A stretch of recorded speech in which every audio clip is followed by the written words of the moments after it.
I think we all can agree that Jesse Minter is a schematic wizard when it comes down to calling defenses in college football as well as the NFL. However, one thing remains true in the NFL in 2025 that you got to have dogs to execute your game plan on defense. So with them drafting Jamari Caldwell in the third round, as well as bringing in some free agents and bringing back Sierra Tart, who's going to start on the defensive line in 2025? Let's get into it.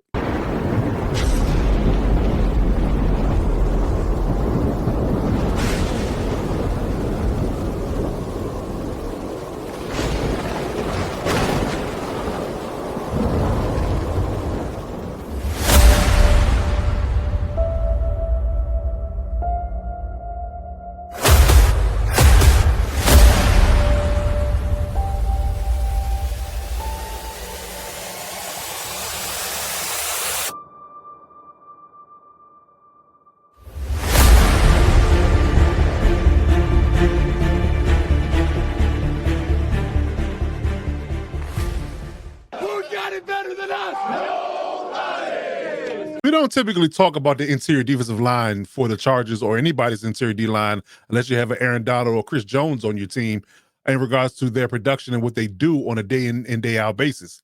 However, it is the lifeblood of defenses and people don't give them a lot of credit. And to be honest with you, the Chargers haven't had a really good or dominant defensive line in quite some time.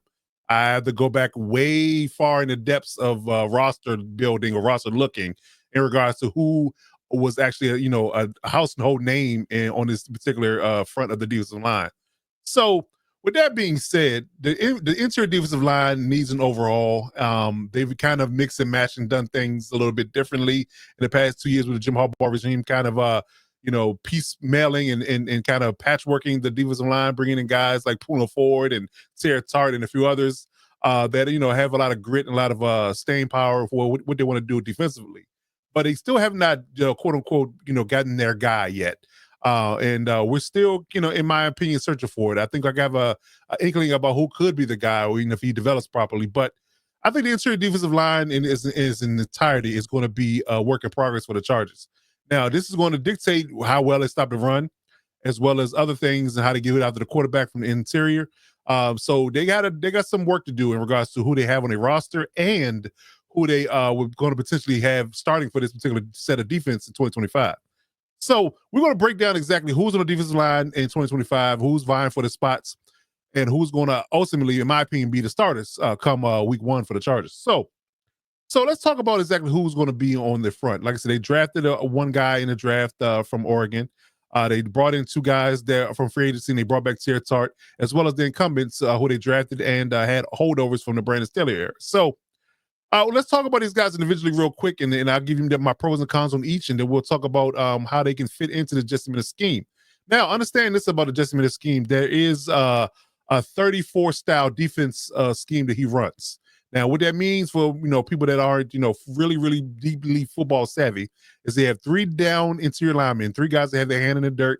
And you have two stand-up edge rushers, your Khalil Max, your Bud Dupree, your Tuli Pelopus. They stand up on the edges and they rush the passer and they get after their run on the edges.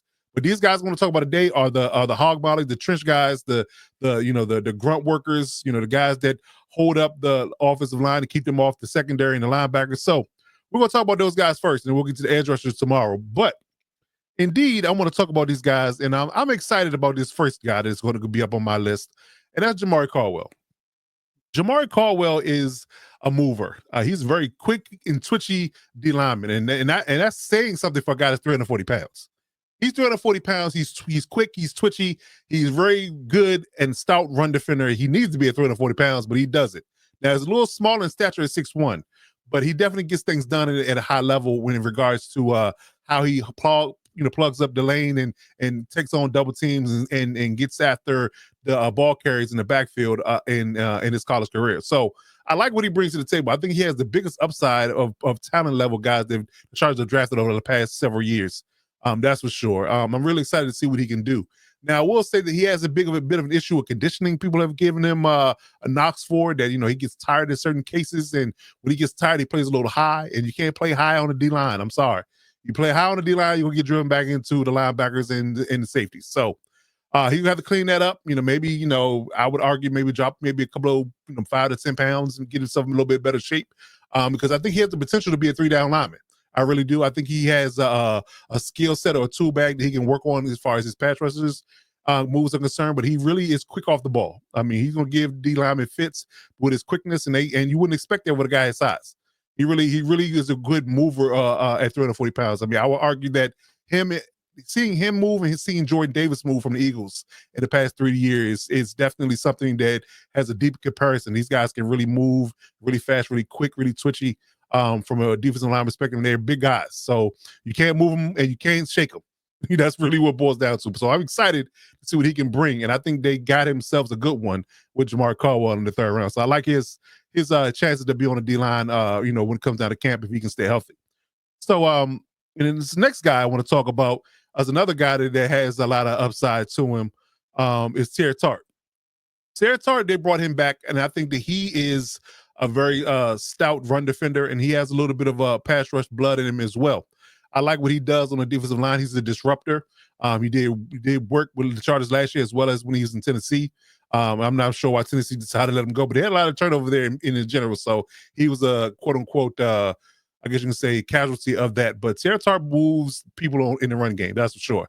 I like his run stopping ability, and again, he has a little bit of sneaky pass rush ability in him as well. He can't get off the path of their quarterback if you sleep on him in the interior D line. So I like what he can do. So again, with him playing, the quote unquote five technique or the D line DM position, I think he's going to be a good one as well. I like what he brings to the table. So those two guys for sure I like. Now it's some guys that I kind of question, in regards to what they bring to the table. And I'm going to start with a guy that should be on a hot seat when it comes down to it's put up or shut up for him, and that's Otito Ogbonnia. Otito Ogbonnia is puzzling to me when it comes down to who he is and what he brings to the table. This man is 6'4", 320 pounds. He's in his third year, and he hasn't done much with the Chargers since they drafted him in the sixth round 3 years ago. So I'm just curious exactly, what is holding him back, for the guy of his size, and he should be really good at stopping and run. He's very low in that production. He doesn't rush the passer well. I mean, he's just a big guy that doesn't do much. I mean, I just can be honest with you. I'm just a little concerned about, what his future is going to hold. I mean, he's going to his third year. I think he may have one more year left after this. So it's really a make or break year for him. I think he has to come full circle in a sense and be better on the D line and at least be a really good run stopper at 320 pounds to help all this Chargers defense. If he can't do that, I mean, I think, in my opinion, I think the Chargers are going to end up cutting bait with him. I get it. He's a sixth round pick and all that good jazz, but he had a lot of potential coming out of college, right, coming out of UCLA. So I think that he needs to do some things that will ultimately, turn the coaching staff's head and say, hey, I can play this in a rotational role on first and second down and be a good run stopper for this defensive line. So if he doesn't do that, I think he's out of here personally. So I'm not sure what to make of him just yet, but I'm hoping he can improve. I really do, because he can do nothing but help his team at his size if he can improve his skill set. That's for sure. So next up is the guys they brought in from free agency perspective. We're going to start with Naquan Jones. Coming over from the Cardinals last year. We did play the Cardinals last year, and he did give our interior line fits, but who didn't? In all honesty, who didn't give Zion and Bradley Bozeman and those guys fits, from the interior line perspective. So he comes over from the Cardinals, I think by way of the Tennessee Titans. I think he's with the Titans first, then the Cardinals. So he comes over from from that brand, and I'm interested about what he can do. He's almost 6'3", 313 pounds. I think his best skill set is stopping and run, at that size and that weight. It's going into a 6th year. I think he can fit in, and be a rotational guy that nose tackle position. I think him and Caldwell for sure can, kind of rotate in that space. I'm kind of, taking up the interior part of this line, the very deep interior that's 0 and 1 technique positions for the nose tackle spot. And hopefully be, really good and stout in the run game and really, take up blocks and allow the defensive line to, move the offensive line back and allow the linebackers to make plays, flowing downhill. So I think that, his calling card can definitely be run defense, and hopefully he will be able to be good and stout in that at his size, and his strength. I think he'll be good, but but I think that he leaves a little bit of desire to the pass rush game. He is more of a run stopper than a pass rusher, but if you let him, have his way with you in a sense, pause. I think that he will ultimately be able to, get to the passer, if he gets into his right moves in his pass rush lanes and allow guys to, kind of, fan out and get him one-on-one on a guard or a center. and get it into the quarterback's face. So we'll see how things go with him. But I think they was okay signing with him and Naquan coming to the Chargers for on a 1 year deal. So we'll see what he does in camp. Next up is Deshaun Hannon. This one's a more of a head scratcher for me. I'm just not sure about Deshaun Hannon. In all honesty, he doesn't do much in regards to being a really good run defender or pass rusher. I mean, he's just another guy to me. In all honesty, I mean, I don't no slight to the man. He's an NFL player, but I just think him being in his 7th year, going into the 7th year at 297 pounds, 6'3".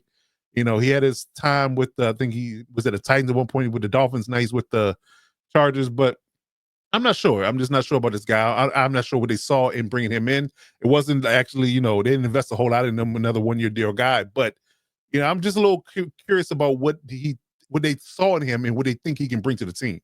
I'm willing to be wrong, and I'm okay with being wrong, obviously. But I do believe that he leaves for me to be a lot to be desired in what he does. I mean, his production hasn't been great, on honesty on any front.